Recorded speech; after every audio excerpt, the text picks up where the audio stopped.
রাজনীতির সাথে চলে ফিরে আর রাজনীতি কর্মী আমাকে বিশ্লেষণ জুলাই সনদ সম্পর্কে চারটা শব্দ, দুই জোড়া। এখানে একটা হলো গণভোট আর জুলাই সনদ, এইটা নিয়ে একটা প্যাচ লাগেছে। ওনারা জুলাই সনদ মানবেন বলেন, কিন্তু একদিনও কিন্তু আইনমন্ত্রী, স্বরাষ্ট্রমন্ত্রী, প্রধানমন্ত্রী একদিনও বলেনি যে আমরা গণভোটের গণরায় মেনে নেব। বলেছে কোনদিন বলে? তাহলে গণভোট থেকে জুলাই সনদ তোলার ডিফারেন্স করে এলে আর একটা কনস্পিরেসি। আর একটা হচ্ছে সংশোধন আর সংস্কার, আর এক ভেজাল, একটা রিফর্ম আর একটা অ্যামেন্ডমেন্ট।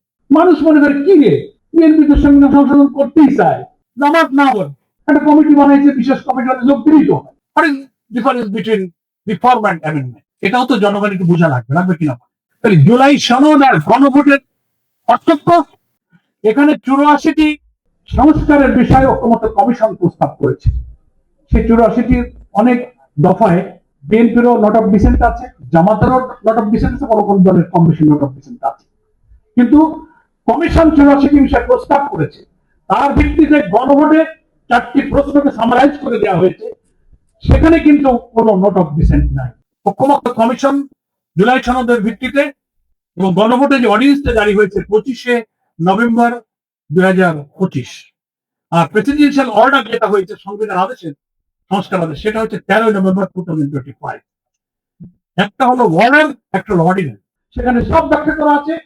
এবং যে গেজেটটা প্রকাশিত হয়েছিল 13 নভেম্বর 2025, এখানে গণভোটে আমরা যে হাওয়া ভোট দিয়েছি না, 4টে প্রশ্ন এখানে এই গেজেটের মধ্যে উল্লেখ আছে।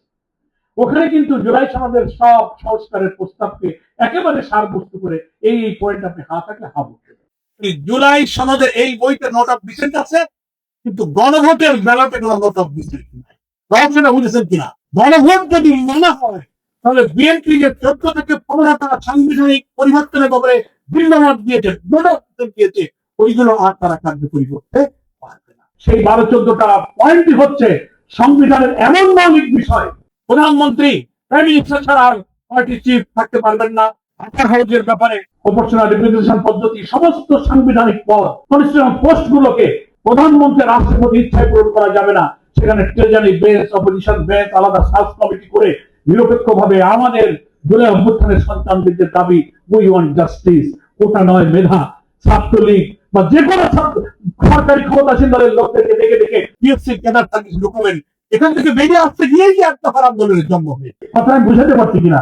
গুরুত্বপূর্ণ এই সব জায়গাতে বিএনপি নোট অফ ডিসেন্ট বলেছে, তারা চায় anti corruption commission, public service commission, attorney, auditor general, controller general, তারপরে আপিলের ডিভিশনের জাস্টিস, চিফ জাস্টিস, কেয়ারটেকার গভর্নমেন্টের যে সিস্টেম, এর মৌলিক জায়গাগুলোতে বিএনপি নোট অফ ডিসেন্ট দিয়েছে। এর অশুদ্ধ জনগণ জানে না। তো এই জুলাই সনদ ওনাদের ভাষায় অক্ষরে মানার অর্থ হলো ওই ভিন্ন মত বাদ দিয়ে যা থাকবে তাই ওনারা মানবে। ভিন্ন মত বাদ দিয়ে যা থাকে সেটা একেবারে ইন্ডাস্ট্রিয়াল, এটা দিয়ে দেশের রাষ্ট্র কাঠামোর কোনো গুণগত পরিবর্তন। কথা বুঝেছেন? কিন্তু গণভোটের রায় মানলে কিন্তু ওই সব সহ মানতে হবে।